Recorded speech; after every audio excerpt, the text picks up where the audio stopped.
તો કેમ છો મારા ભાઈઓ? તો તમારો ભાઈ આવી ગયો છે એક નવો વ્લોગ લઈને. તો અત્યારે આપણે જોબ પર આવી ગયા છે. તો આજનો મોસમ કંઈક એવો છે કે કભી ચટાકાબંધ ધૂપ નીકળતી है, થોડી વારમાં તાપ નીકળી જાય છે અને થોડી વારમાં વાદળ આવી જાય છે. જે કે સારું વાતાવરણ લાગે છે. આપણે બહાર જઈએ તો સારું વાતાવરણ લાગે છે.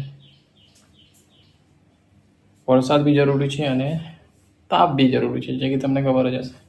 તો હમણાં આપણે બ્લોગ ચાલુ કર્યો, જોઈએ હવે આખા દિવસમાં શું કરીશું. નહીં તો બન્યા રહેજો આપણા બ્લોગમાં. અને બ્લોગ સારો લાગે તો લાઈક, કમેન્ટ, શેર અને સબસ્ક્રાઈબ કરતા રહેજો.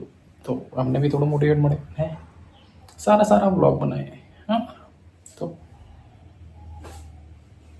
અને રહેજો આમ જ આપણા બ્લોગમાં. તો થોડી વારમાં આપણે બહાર જવાનું છે, તો બહારનું થોડું વેધરનું શૂટ કરીશું અને પછી ઓફિસમાં જઈશું, તઈ થોડું શૂટ કરીશું. હા, તો મળીએ હવે તમને આગળ.